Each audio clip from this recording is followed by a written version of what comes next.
En este caso, en particular, el eje va a ser la situación política en Paraguay a partir del hecho, por todos conocido, de la destitución de Lugo, del presidente Lugo. Fernando Villoslada, que es integrante de la Dirección Regional de la Juventud y es miembro del Comité Central del partido, estuvo varios días representando al partido, haciendo una experiencia de intercambio con organizaciones políticas de ese país la semana pasada, así que él va a ser el que desarrolle este tema, es decir, la situación política en Paraguay, un poco de historia, y seguramente después aprovecharemos para debatir, preguntar, intercambiar opiniones. Una de las primeras cosas que quisiera plantearles es que Paraguay es un país muy particular, digamos, o sea, un país muy distinto al nuestro, digamos, y a los países más desarrollados de Sudamérica, con unos niveles de pobreza extrema, y que tiene también una historia muy particular que hace un poco a la configuración actual del país. Yo puedo ir tocando, les voy a dar datos concretos, socioeconómicos, digamos, del país para que ustedes se hagan una composición del lugar que les permita después entender mejor los hechos políticos, ¿no? Porque si uno no tiene ese marco se hace difícil. Pero decía, es un país particular incluso en relación a lo que es su historia, digamos. Paraguay es un país que se independiza de España pocos años después que Argentina, en 1812, y vivió durante décadas en un aislamiento absoluto, digamos. Es un país que ha tenido periodos importantes de su historia en el que estuvo completamente aislado de la comunidad internacional. Por ejemplo, los primeros 20, 30 años hubo una dictadura feroz que estuvo encabezada por uno de los que es recordados hoy todavía por la historia oficial paraguaya como los padres de la patria, a par de Francia. Una dictadura que, para que sea una idea, prohibió la entrada y salida del país de cualquier persona durante 30 años. O sea, no se podía ni entrar ni salir de Paraguay, digo, para reforzar ese aislamiento. Después se dio una situación completamente contraria, hacia 1842, cuando cae este dictador, Paraguay pasó a ser uno de los el país más industrializado de Sudamérica, algo que uno no se imagina, ¿no? Porque ve la realidad de hoy, pero Paraguay a partir de 1842 desarrolló una industria bastante poderosa para la época, tenía industria naval, fue por ejemplo el primer ferrocarril de Sudamérica, estuvo en Paraguay, digamos, en esa época. Fueron 20, 30 años de un desarrollo industrial fuerte, aislado igual del resto del continente, digamos, pero con un fuerte desarrollo industrial, y ese periodo culmina, y yo menciono todo esto porque puede tener connotaciones en la política de la derecha actualmente, digamos, pero culmina con lo que se conoce como la Guerra de la Triple Alianza, que fue en 1870, que más que una guerra fue un genocidio perpetrado por las burguesías argentina, brasilera y uruguaya contra el pueblo paraguayo, contra el gobierno y el pueblo paraguayo. Para que se den una idea, en esa guerra que dura 5 o 6 años, Paraguay, cuando empieza la guerra en 1864, tenía 1.500.000, 1.600.000 habitantes el país. Cuando termina la guerra en 1870, solo quedaban 220.000 habitantes. Digo, para que suene solo ese dato, digamos, es uno de los genocidios más importantes de la historia, digamos, y es un dato que no está tan presente, digamos, muchas veces en el conocimiento nuestro, en lo que ven. 1.300.000 personas fueron masacradas en Paraguay. De esas 220.000 personas que quedaban al final de la guerra, solo 20.000 eran hombres. Casi todos murieron en el frente. Los últimos contingentes militares del ejército paraguayo estaban integrados por chicos de 10 años. Hay incluso un monumento a los niños héroes. La historia oficial los recuerda como los niños héroes, cuando en realidad fueron niños que fueron mandados a ser masacrados por la tropa brasilera. Es decir, el país quedó destruido con esa guerra. Destruido literalmente. Incluso el Brasil termina ocupando Paraguay y destruyen literalmente todas las maquinarias, le confiscan el ferrocarril, se lo llevan a Brasil, digamos, porque el argumento era que Brasil le había quedado endeudado después de esa guerra y que se lo tenían que cobrar con lo poco que quedaba. Y como dije, casi no había población masculina. Fue un país que quedó absolutamente devastado, volvió a tener un aislamiento terrible, un estancamiento durante décadas y décadas. Después hay otro periodo muy oscuro de la historia de Paraguay, que es la dictadura de Stroessner. Esto ya hablando del siglo XX. Stroessner estuvo en el poder. Stroessner era un general ligado, relacionado, pero que de hecho trabajaba para el Partido Colorado. En 1954 da un golpe de Estado y esa dictadura duró hasta el 89, es decir, 30 y pico de años, 34, 35 años de dictadura.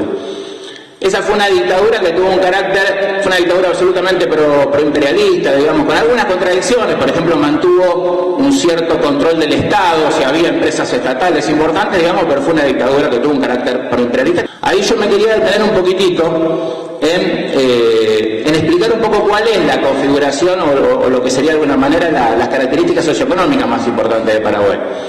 Por ejemplo, Paraguay, como les dije, no tiene industria, digamos, o sea, no tiene ningún tipo de desarrollo industrial. Por ejemplo, todo los alimentos que se consumen en Paraguay son todos importados de Argentina. Digamos, si uno va a un supermercado en Asunción o en cualquier lugar, le parece que está en un supermercado del Gran Buenos Aires. Digamos, no sé, todo lo que ven las góndolas, estos son todos productos argentinos. La maquinaria se importa de Brasil o de otros países, la maquinaria agrícola, es decir, no tiene ningún tipo de industria, salvo alguna industria gaseosa en particular, no tiene nada más. O sea, esto tiene una consecuencia concreta, que es que no hay clase obrera en Paraguay, o sea, no hay una clase obrera fuerte, digamos, solamente se puede hablar de clase obrera entre los trabajadores del Estado, entre los docentes, pero no hay un desarrollo industrial importante.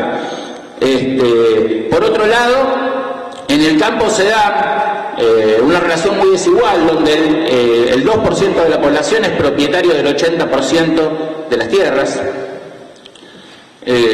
Incluso el otro 80%, que es en gran parte población campesina, es una población campesina muy característica, que a diferencia de otros países, por ejemplo en Argentina hay campesinos con grandes extensiones de tierra, chacareros, digamos, de 50 hectáreas para arriba, digamos. En otros países como Ecuador, Perú, digamos, los campesinos suelen tener 1, 2, 3 hectáreas, digamos, donde trabajan la tierra y todo lo que producen lo intercambian en los mercados en las ciudades. En Paraguay se da una situación por la cual la inmensa mayoría de los campesinos ni siquiera tienen propiedad de la tierra.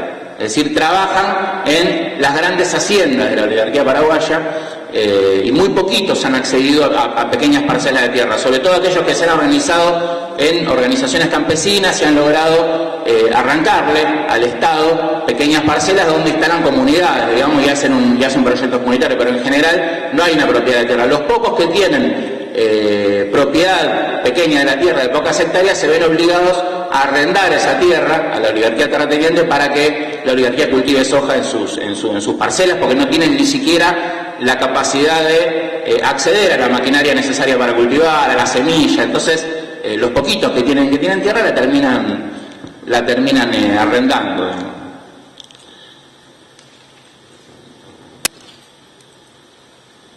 Hay otro aspecto importante que es saber cuáles son la principal actividad económica en Paraguay, digamos, ¿no? Se imaginan que están ligadas al campo. La fundamental es el cultivo de la soja. Esa es la que más se dinamizó en las últimas décadas. La soja y el algodón, digamos, son los dos productos que más divisas hacen entrar a Paraguay, fundamentalmente acaparadas por una oligarquía que, a diferencia del país, por ejemplo en Argentina, recuerdan lo que son las retenciones a la exportación de soja. Acá creo que actualmente están en el 35%, si mal no recuerdo. En el 2008, recuerdan que el gobierno había intentado subirlas al 40 y pico, digamos, cuando fue el conflicto con el campo. Bueno, esas retenciones a la soja en Paraguay son del 2%. Para ustedes solo tengan les tiro los datos de Argentina, pero tengo una idea de lo que estamos hablando. Digamos. Solo el 2% de lo que los sojeros paraguayos exportan se tributa al Estado. Digamos. O sea que el Estado no ve prácticamente nada de esa ganancia, digamos. Lo mismo sucede con el algodón, el maíz. El otro ingreso económico importante que tiene Paraguay, y que en este caso sí es propiedad del Estado, es la energía hidroeléctrica que produce. En Paraguay hay dos grandes represas. Una es la represa de Itaipú, al norte del Paraná, que es compartida, es un ente binacional compartido con Brasil, y la otra es la represa de Yacyretá, más hacia el sur, que es un ente binacional compartido con Argentina, digamos. Paraguay, o sea, el 50% de lo que esa represa produce le pertenece a Paraguay, y Paraguay, por no tener industria, prácticamente no utiliza esa energía, por lo tanto se la vende también a Brasil y a Argentina. Bueno, durante décadas Paraguay le vendió a un precio irrisorio la producción de energía eléctrica a esos países. Parte de lo que el programa de Lugo incluía cuando llega al poder era una renegociación de esos contratos. Yo después voy a tocar cuando me refiero a cómo fue el gobierno de Lugo. Pero ese sería el otro ingreso concreto que tiene Paraguay, en este caso en manos del Estado. Como dije entonces, las exportaciones de productos agropecuarios, la ganadería también en menor medida, y por otro lado la energía hidroeléctrica. Entonces, como les venía planteando, esto va configurando actores sociales ya. Por un lado, como dije, una clase obrera muy débil, por otro lado, un campesinado muy fuerte, aunque con poco poder, digamos, pero muy fuerte en relación a que es prácticamente en este momento que el 40% de la población es población campesina, digamos, el 40%. Era de un 70% hace 2 décadas. Está en retroceso porque la frontera sojera está haciendo que la expansión de los cultivos del soja y todo está haciendo que muchos campesinos no accedan ya a la posibilidad de cultivar la tierra y se están mudando a las grandes ciudades, a Ciudad del Este, a trabajar en el comercio de Ciudad del Este o a las afueras de Asunción, básicamente a buscarse la vida, porque tampoco hay, como dije al principio, posibilidad de que esa mano de obra se vea integrada a un proceso industrial, porque no hay industrialización. Eso es más o menos la estructura, digamos, una de las estructuras más desiguales del continente y del mundo, digamos. No solo por el reparto de la tierra, sino porque también estamos hablando de tierras que son casi en un 90% cultivables. Entonces, que el 2% sea propietario del 80% de tierras que son cultivables genera también una brecha muy grande entre ricos y pobres, digamos, una de las más grandes de América y del mundo. Bueno, yo ahora me voy a referir a algunos antecedentes políticos previos al triunfo de Lugo y a lo que ustedes más están esperando, que es que les explique un poco la situación actual, digamos, ¿no? También para entender esto. Yo había comentado que la dictadura de Stroessner termina en el 89, 1989. A diferencia de Argentina, ahí la dictadura cae con un golpe de Estado de otro sector del Partido Colorado. O sea, había un sector del Partido Colorado que planteaba que había que terminar con las décadas de aislamiento en que Stroessner había metido a Paraguay. En ese momento había cambiado la política yanqui hacia América Latina en relación a las dictaduras, planteando que tenía que haber una mayor apertura, que fue lo que después terminó siendo las décadas neoliberales, digamos, en nuestro continente. Entonces hay un golpe de Estado apoyado por Estados Unidos, encabezado por el general Rodríguez, que era a su vez pariente de Stroessner, digamos, y ese es un país muy... Todo es muy próximo, digamos, después les voy a poner algunos ejemplos. Terminan derrotando a Stroessner, pero pactan la impunidad para los genocidas. Stroessner es exiliado en Brasil, donde muere tranquilo, hace pocos años, murió en el 2006 Stroessner. Y se abre por completo, se libera el comercio en Paraguay, y ahí es cuando empieza a tener más peso todo el desarrollo de lo que es el polo de Ciudad del Este. Digamos, ustedes recordarán, hace muchos años en Argentina se organizaban tours para ir ahora ya no por el cambio, se organizaban tours para ir a comprar a Ciudad del Este. Ahí prácticamente no se cobran impuestos en Paraguay, incluso durante mucho tiempo ha sido un país donde se blanquea dinero, se lava dinero a partir del tema de que no hay impuestos, no hay control sobre lo que se comercia. Entonces, durante todo ese periodo se desarrolla entonces con fuerza el tema del comercio y crece exponencialmente también otro aspecto, que es el tema del narcotráfico y el contrabando. Este es otro tema importante que también genera ingresos en Paraguay, solo que obviamente no están en manos del Estado, digamos, ¿no? Ahí en todo lo que es el norte de Brasil, el norte de Paraguay, en la frontera con Brasil, es una zona de plantación de marihuana muy grande, digamos, toda la región de Pedro Caballero, todo lo que es el norte del país. Se ha generado una nueva burguesía en Paraguay que se la conoce como los brasiguayos, que son oligarcas brasileros que compraron tierras por 2 guaraníes, digamos, en Paraguay, y ahí tienen sus cultivos de droga en esa zona, también sojeros, digamos. Y el otro tema es el contrabando de madera, el contrabando de cigarrillos. Es muy común el contrabando de cigarrillos. Si el cigarrillo paraguayo, digamos, se produce sin pagar ningún tipo de impuestos, se contrabandea a otros países. De hecho, el candidato a presidente del Partido Colorado en la próxima elección, uno de los que va a la interna del Partido Colorado, hizo toda su fortuna como contrabandista de cigarrillos. Es un piloto de avión que arrancó manejando los vuelos que iban a Brasil a tirar los cigarrillos, digamos, básicamente, y así se hizo, y la gente, la base del Partido Colorado, por ejemplo, lo reivindica porque es un tipo que se hizo de abajo, digamos, ¿no? Y que como ya tiene mucha plata no va a robar, porque ya la hizo, digamos. Si no sé si les recuerda escuchar algo así acá en Capital. Bueno, es un país manejado fundamentalmente por 20-25 familias, digamos, ¿no? O sea, es lo que plantean todos allá, casi todas afiliadas al Partido Colorado. Y a diferencia de Argentina, donde la clase media hace política en representación de la burguesía, porque acá los políticos en general provienen de la clase media y hacen política para defender intereses de otro sector social, allá es la burguesía directamente la que hace política. Los senadores son los mismos de las 25 familias que controlan Paraguay. La burguesía hace política directamente, digamos, no delega en sectores medios la política, como aquí, sino que son ellos mismos los que son los senadores casi eternos, digamos, que controlan Paraguay. Bueno, entonces en todo ese periodo que sale en el 89 empieza a haber procesos de movilización en el país. Como dije, la caída de Stroessner no fue parte de un ascenso ni de movilizaciones, sino un golpe. Pero a partir de ahí se empieza a dar algunas movilizaciones incipientes, sobre todo en sectores de los sectores medios de la ciudad, pidiendo que se termine la corrupción, que se modifique el régimen político. De hecho hay una constituyente del 93 que termina reformando la Constitución y que la hace excesivamente parlamentarista, le da el control casi absoluto al Parlamento. Después, en el año 99, se dan los sucesos que se conocen como el Marzo Paraguayo, que fue ahí, no sé si ustedes recordarán a Lino Oviedo, que era un general del Partido Colorado, de una de las alas más duras del Partido Colorado, que intenta dar un golpe de Estado en Paraguay, fracasa. Se escapa, huye a Argentina, donde es exiliado por el gobierno de Menem en ese momento. En el 99 logra imponer a su candidato a presidente en Paraguay, que era Raúl Cubas. A él no lo dejan presentarse, pero su Delfín es candidato y gana las elecciones, un tipo que gozaba de mucha popularidad en Paraguay. Su Delfín gana las elecciones. El Partido Colorado le coloca de vicepresidente al otro sector del Partido Colorado, no al de Lino Oviedo, y a los pocos meses lo asesinan al vicepresidente. O sea, el presidente manda a matar al vicepresidente, digamos.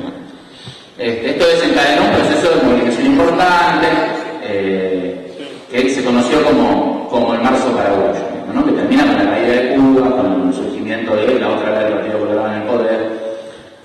El otro hecho importante que se dio ya es más próximo, de peleas democráticas, fue en el 2006, 2 años antes del triunfo de Lugo. Fue un proceso que se conoció como la Resistencia Ciudadana, que enfrentó un intento del presidente del Partido Colorado, Nicanor Duarte Frutos, de reelegirse, digamos. En Paraguay está prohibida la reelección presidencial y se lo vio como un intento, en un país que se venía hacía pocos años de una dictadura, se lo vio como un intento dictatorial, digamos, y se lo enfrentó y se logró impedir que Nicanor Duarte Frutos reforme la Constitución y por esa vía intente la reelección. Digamos, no sé si ustedes habrán notado, pero yo les hablé de una dictadura del Partido Colorado del 54 al 89, pero todos los gobiernos que fueron del 89 al 2008 siguieron siendo del Partido Colorado, solo que del ala más neoliberal, digamos, ¿no?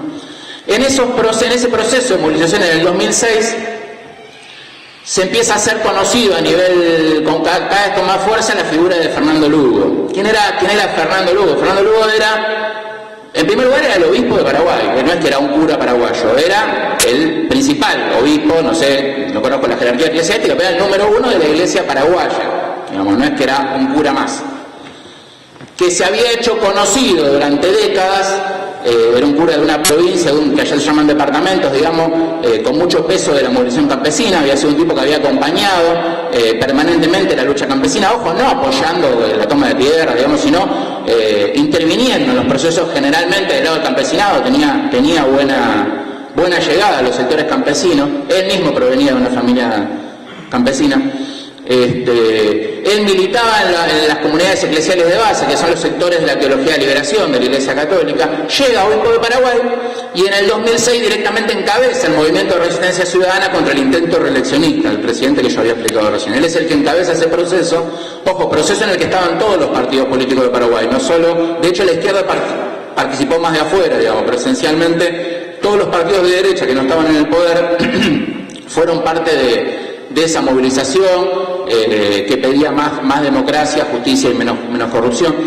Esa figura, digamos, que va creciendo en todo ese proceso, la de Lugo, termina siendo la que encabeza en un acuerdo con el Partido Liberal Radical Auténtico, que es el otro partido político importante del Paraguay, de la burguesía paraguaya, que no ha tenido el poder nunca, salvo ahora, y que expresa sectores de la burguesía más ligados al imperialismo yanqui, no tanto a la oligarquía terrateniente del Partido Colorado, sino más ligados al imperialismo, y que fueron los principales defensores de la política aperturista de la etapa neoliberal. Ese partido le propone a Lugo en el 2008, en fines del 2007-2008, que Lugo encabece un frente para derrotar al Partido Colorado frente que iba a incluir en primera instancia a todos los partidos de derecha paraguaya, a la centroizquierda e incluso a parte de la izquierda, todos contra los colorados, era un poquito la línea en ese momento.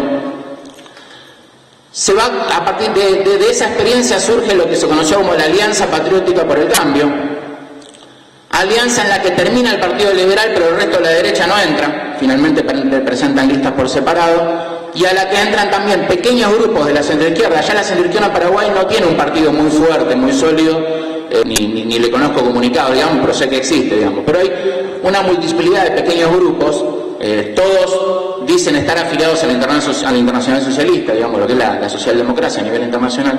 Esos pequeños grupos son un poco los grupos con los que Lugo trabajaba más directamente. Y también a la Alianza Patriótica por el Cambio se suman dos partidos de izquierda de Paraguay. Uno es el Movimiento Popular Tecoyoyá, se escribe Tecojojá, se dice Tecoyoyá. Claro, en ninguno de los casos se dice como está. Ese movimiento se crea en el 2008, integrado por campesinos, también sectores de los profesionales y todo, y se integra a la alianza. Y se integra el PMAS. El PMAS es un partido marxista, con gente muy joven, es un partido con mucho peso en el movimiento estudiantil, se había fundado solo 2 años antes, en el 2006, y bueno, ellos también integran la Alianza Patriótica para el Cambio. Vamos a las elecciones del 2008, entonces, la alianza gana con el 41% de los votos, con Lugo en la presidencia, le saca 10 puntos al Partido Colorado. Entonces, después de 61 años, los colorados dejan de tener el poder político en el país. Ahora, esto es así, vamos a ver un poquito cómo fue esta elección, digamos, fue la configuración.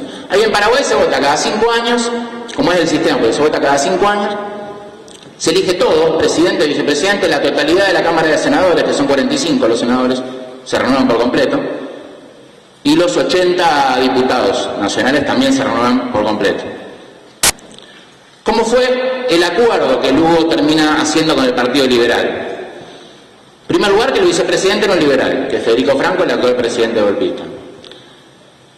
En segundo lugar, en lo que hace a la composición de las cámaras, fueron todos en listas separadas, digamos. O sea, por un lado fuera el Partido Liberal con su propia lista, senadores y diputados, algunos de los grupos de centroizquierda que tenían personería, y la izquierda todos por separado, digamos.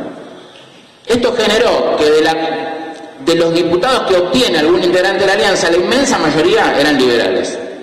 Lo mismo sucedió en el Senado.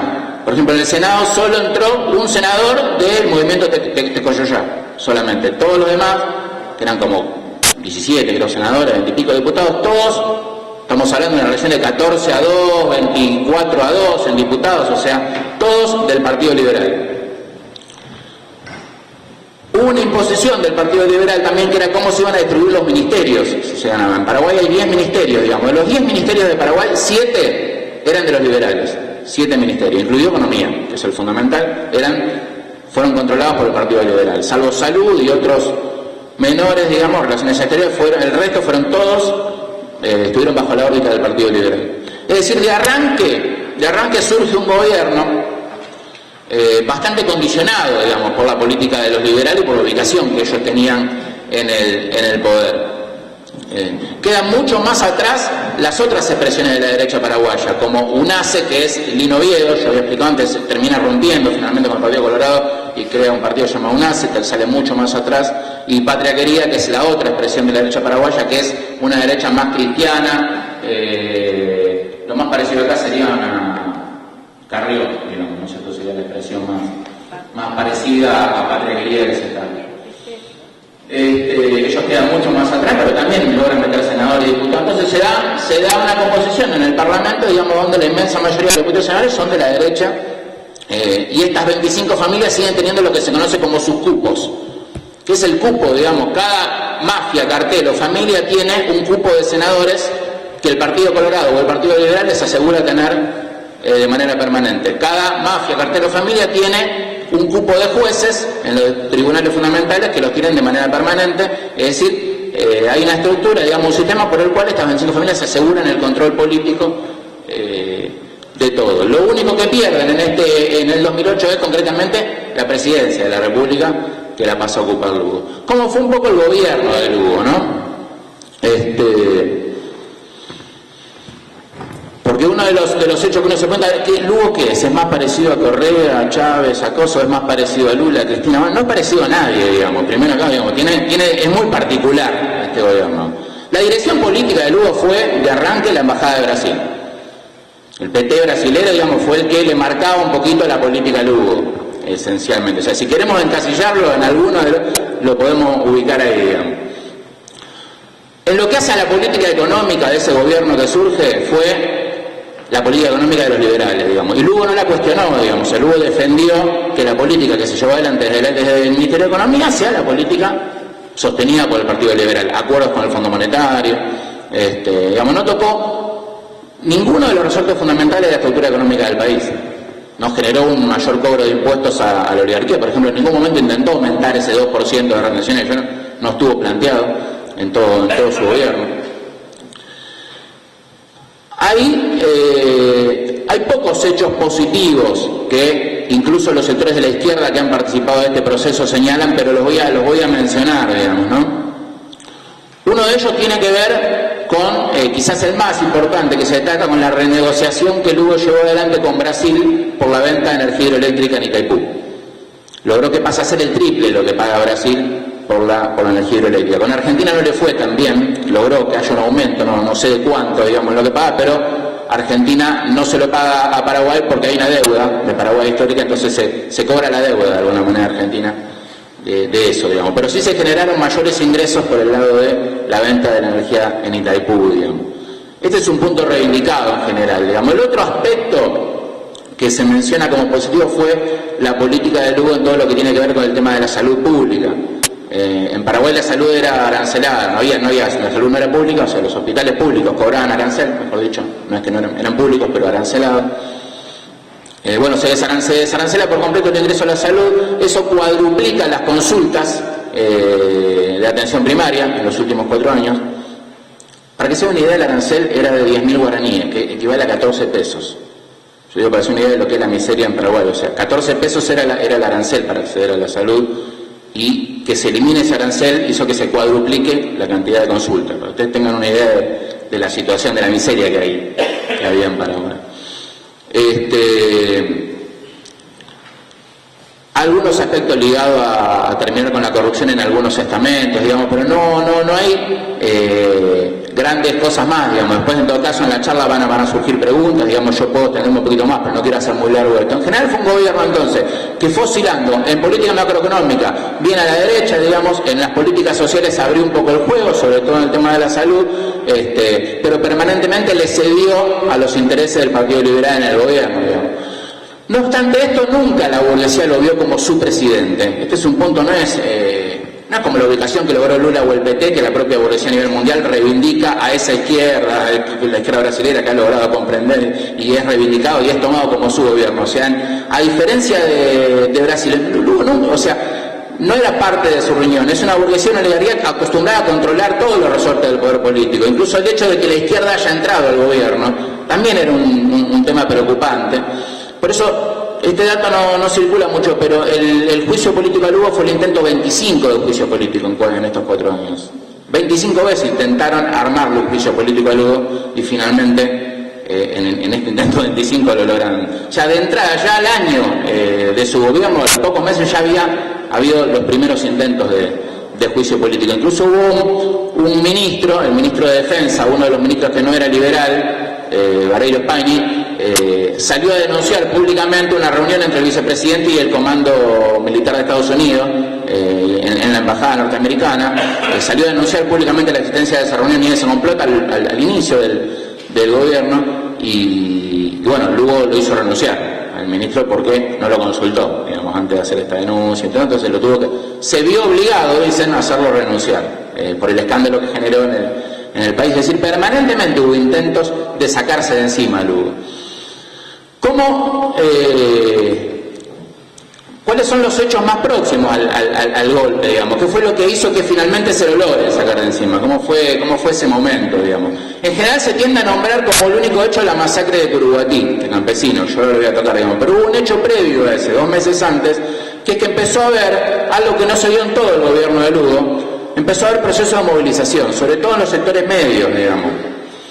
En Asunción, se dio una movilización muy importante contra un aumento que los senadores habían autovotado para duplicar el presupuesto del Tribunal Electoral, que es uno de los tribunales vitalicios del Paraguay. Ahí los senadores que controlan tanto el Tribunal Electoral como la Corte Suprema se declaraban a sí mismos vitalicios, digamos, no pueden ser removidos. Entonces, este tema, junto con la duplicación del presupuesto y el cuestionamiento a las listas sábanas, porque se vienen las elecciones, generó un proceso de movilización muy importante de los sectores medios, apoyados por Lugo y por la izquierda, que empezó a preocupar a los liberales, porque se empezó a dar lo que no se había dado hasta ese momento, que es la unidad de la izquierda, del sector campesino, con los sectores medios de la ciudad. Este proceso preocupó bastante, incluso se logra parar esto, la duplicación del presupuesto, o sea, se termina con un triunfo. Y así llegamos a los hechos de Curuguatí. Curuguatí es la masacre de los 11 campesinos y 6 policías del 15 de junio. Curuguatí es una población, una de las poblaciones más importantes de un departamento que se llama Canindeyú, que es un sector donde tienen mucho peso las organizaciones campesinas y donde hay miles de hectáreas de tierras que se conocen como malavidas. ¿Qué son las tierras malavidas? Esto fue otra de las cosas que Lugo instaló un poquito en el debate. Las tierras malavidas son cerca de 7 millones de hectáreas de tierras que existen en todo Paraguay, que Stroessner le regaló, como Roca, pero 100 años después, le regaló a los hacendados, a militares del Partido Colorado, digamos, fundamentalmente. En esta región, en Canindeyú, hay miles y miles de hectáreas. ¿Qué fue lo que puso en discusión Lugo? En un momento insinuó que habría que empezar a pensar una reforma agraria, al menos en esas tierras, en las que fueron entregadas de forma malavida. ¿No? Que insisto, son propiedades del Partido Colorado, fundamentalmente. Teniendo en cuenta que la principal promesa de la campaña de Lugo había sido la reforma agraria, cosa que no cumplió, no solo no cumplió la reforma agraria, sino que ni siquiera hizo un catastro, ni siquiera hizo una evaluación de cuántos campesinos no tenían tierra, digamos, ni siquiera se hizo un censo, digamos, no se llegó ni a empezar. Cuando instala este tema, la Liga Nacional de Carperos, que es una organización de campesinos sin tierras, termina ocupando parte de las 2.000 hectáreas de tierras malavidas del senador Blas Riquelme, que es un senador del Partido Colorado. La ocupación dura varios días.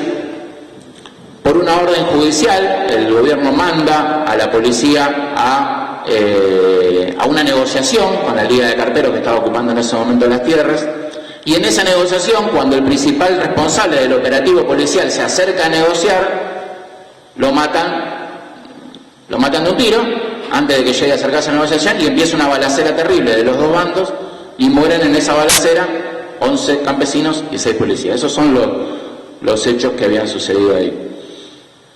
Uno a priori, digamos, y así lo reflejó la prensa y todo el mundo, dijo, bueno, una típica represión policial del gobierno, mandó a reprimir, 11 muertos, los campesinos se defendieron, digamos, no le busquemos más vuelta al asunto, digamos.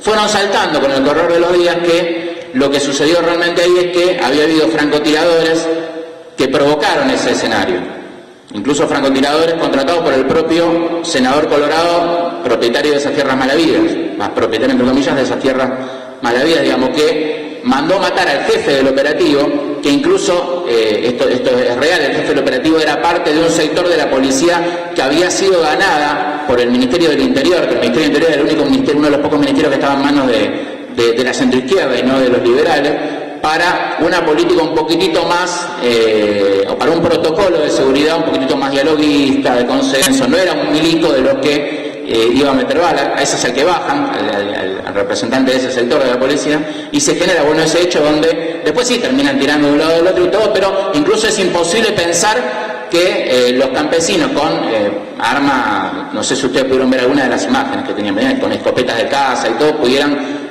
matar, como se mató a 6 policías, casi todos con un tiro en la cabeza, entrenado el grupo G, pertrechado hasta los dientes, digamos. Fue una situación bastante confusa. Luego creó una comisión investigadora del hecho, y ni bien se dio el golpe, al otro día se disolvió la comisión. Esto es público, lo pueden ver en la prensa, o sea, fue disuelta la comisión que investiga el caso, digamos. Ese hecho fue el hecho que se utilizó para decir que con este presidente iban a seguir habiendo ocupaciones de tierra, que él era el que las alentaba por las relaciones que tenía, que no se que había que cortar la violencia en Paraguay, y con todos esos fundamentos se inicia el proceso de juicio político. Esto fue el 15 de junio, el 22 de junio, la fecha que menos me acuerdo del golpe, es el apenas 12 horas enjuician y condenan a Lugo en el Congreso. Un Congreso que, como yo le dije, tiene mucho peso en Paraguay. O sea, casi todas las decisiones fundamentales de la política y la economía paraguaya pasan por el Congreso. Como ustedes saben, siempre el presupuesto, por ejemplo, se presenta en el Congreso es el que lo aprueba, eso aquí es así también allá. Para cualquier, se designa personal en el Ministerio, para construir determinado proyecto tiene que ir al Congreso. Cualquier movimiento interno de dinero dentro de un ministerio tiene que ir al Congreso, y así permanentemente. El Congreso condiciona por completo. Este Congreso es el que finalmente da el juicio político. Hay que saber también que Lugo hasta el final terminó teniendo una política de intentar conciliar con la derecha para evitar el juicio. Por ejemplo, el ministro del Interior, que era Carlos Filisolo, un hombre de la centroizquierda, de los que hoy todavía están con Lugo, es destituido por Lugo, y no es que nombra a otro ministro del frente de Lugo, digamos, nombra directamente a un ministro que era del Partido Colorado. O sea, el partido de oposición, el ministro que asume, cambia amarilla en el medio, entre el 15 de junio y el golpe, es un ministro colorado. Luego le da al Ministerio de Interior a los colorados casi rogándole que no le hagan el juicio político, digamos, cosa que no logró evitarlo porque el juicio político se lo hizo igual. Como dije, es un tipo que ha oscilado permanentemente entre la derecha y la izquierda en su gobierno. Él se definía como el agujero del poncho, digamos, o sea, era con una expresión guaraní que no la voy a decir, la pueden leer en algún informe que escribí, pero no la voy a poder decir. ¿Qué significaba eso? Él se autodefinía así como: yo soy el agujero del poncho, digamos, siempre en el centro, no me pidan que me juegue por un lado o para el otro. Ahora, la realidad es que la propia presión que el Partido Liberal le fue metiendo durante todos los años de gobierno, los intentos de juicio político, lo obligaron un poquito a tener que jugar más con las organizaciones de la izquierda que integraban en la alianza. Este hecho generó que, por ejemplo, en la mitad de su gobierno, fines del 2009, principios del 2010, se rompe la alianza de gobierno. La alianza Popular para el los liberales se mantienen en la vicepresidencia, pero se van de la alianza de gobierno. Y a los pocos meses de esa ruptura surge lo que se conoce como el Frente Guazú, que es una nueva articulación ya ahora solo de la centroizquierda y la izquierda, sin la derecha liberal, que sigue en la vicepresidencia 2 años después del golpe, pero no es parte del frente de gobierno, digamos, aunque gobierna. Entonces, espero que esto se entienda, si no después lo aclaro con las preguntas. Bueno, así llegamos al momento del juicio político. La noche del juicio político se movilizan, pues eso es un tema que seguramente van a querer saber si hubo proceso de movilización. Se movilizan recién esa noche más o menos unas 20.000 personas en Asunción, que se mantienen durante toda, que es mucho, que se mantienen durante toda la noche esperando el resultado del juicio político. Ustedes vieron seguramente cómo Lugo acepta la resolución del juicio político, casi la gente se retira hacia la puerta de la TV pública. La TV pública es una especie de símbolo de la resistencia, mucho más que el propio Lugo y el Frente Guazú, fue un símbolo de la resistencia porque es un canal que fue creado en el 2008, en Paraguay todos los medios de comunicación son privados, fue creado en el 2008, y a diferencia de la TV pública de acá, que es absolutamente oficialista, estatal, y todos los contenidos los decide directamente el Ejecutivo, en este caso hubo una política donde desde el primer hasta el último integrante de la TV pública ingresaron por concurso, los contenidos se discutían democráticamente, es decir, era un canal verdaderamente público, digamos, Paraguay.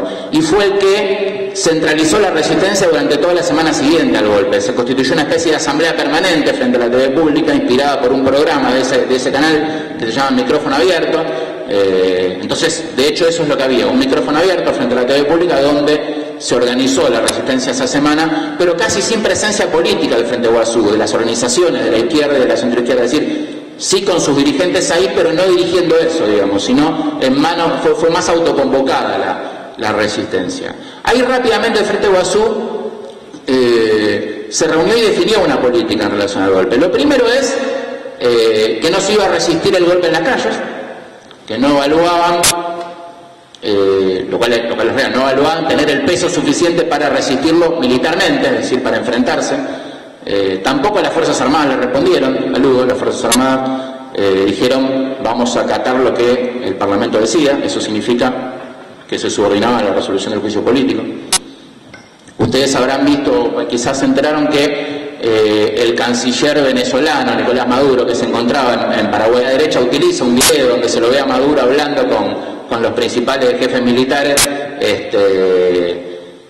Básicamente lo que Maduro intentaba era que no salgan a reprimir, digamos, esencialmente. No es que había una política de Venezuela de que se resista en la calle el golpe, digamos, y la derecha utiliza ese hecho, ese video que circula como que Venezuela quería que haya una una sangría ese día, que las Fuerzas Armadas salgan.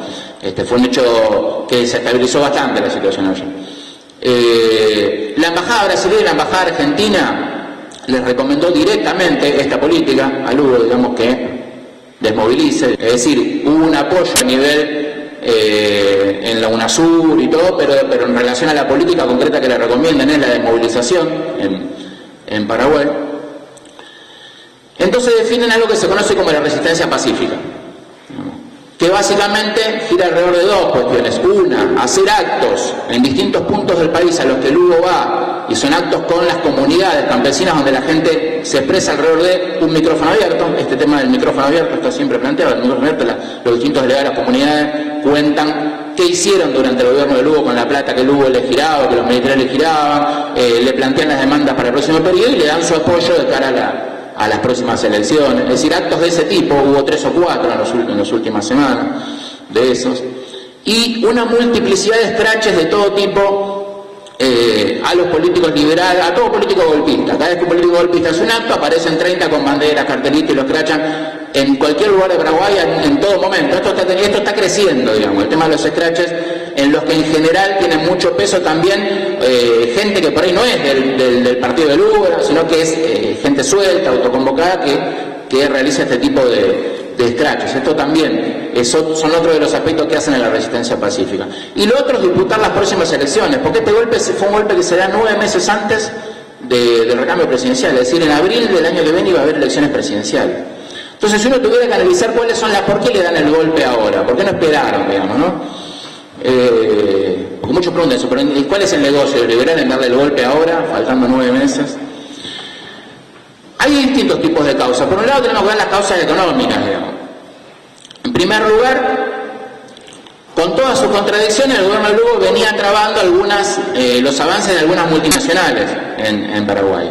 Una muy importante es Monsanto. No es que Monsanto fue el que dio el golpe, un poco se lo vende así, Monsanto dio el golpe en Paraguay, ¿no? Pero Monsanto tenía necesidad de que se le aprobara el ingreso para poder vender una semilla transgénica de algodón, que era un reclamo de los grandes pools de siembra también, de que esa semilla pueda ingresar a Paraguay. Paraguay, la Secretaría de Cultura todavía prohibía el ingreso de esa semilla. Hay otra multinacional que es Río Tinto Altam, es una multinacional, creo que canadiense, no estoy seguro, una multinacional del aluminio, que tiene desde hace tiempo el proyecto de instalarse en el río Paraná, y la energía que esa multinacional requiere para producir significaría que, según los cálculos que hace la izquierda en Paraguay, de acá a 30 años Paraguay ya no solo no pueda seguir exportando energía, sino que ni siquiera le alcance para el consumo propio, por la energía que consumiría el CAN de ambas represas. De hecho, la van a ubicar en el medio, entre las dos represas. Estaba trabado también el ingreso a la multinacional por este motivo, y también porque es contaminante, digamos.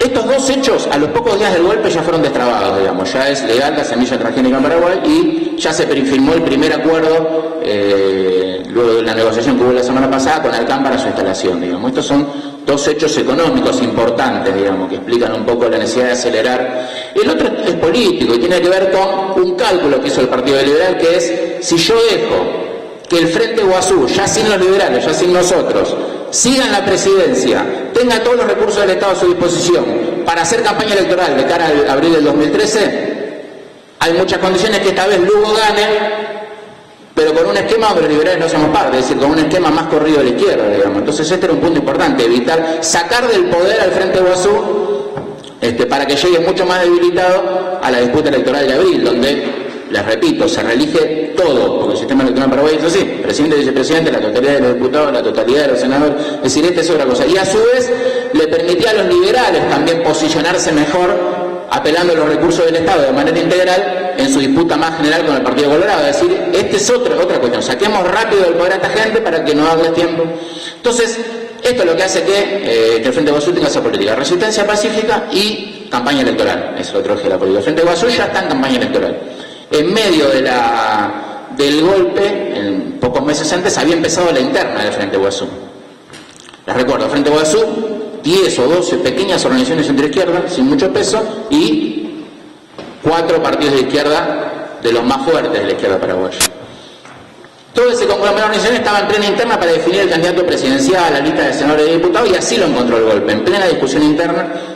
Entonces ahora lo que están haciendo es acelerando esas internas. Acá a fin de julio van a tener listo ya un candidato a presidente y una lista de consenso para senadores y diputados, porque a lo que se juegan ahora, por lo menos las corrientes de la izquierda, es a que detrás de la candidatura de Lugo a senador, porque no puede ser candidato a presidente porque no hay reelección en Paraguay, detrás de la candidatura de Lugo a senador puedan ingresar una amplia cantidad de diputados y senadores de la izquierda, que es lo que no tuvo en el 2008 el proceso, que yo conté que el grueso de los diputados senadores entraron por la lista del Partido Liberal. Lugo, al encabezar la lista de senadores, permitiría por el arrastre de esa lista sábana que existe en Paraguay, contradictoriamente, que ingresen al Senado y a la Cámara de Diputados una bancada muy grande de la izquierda.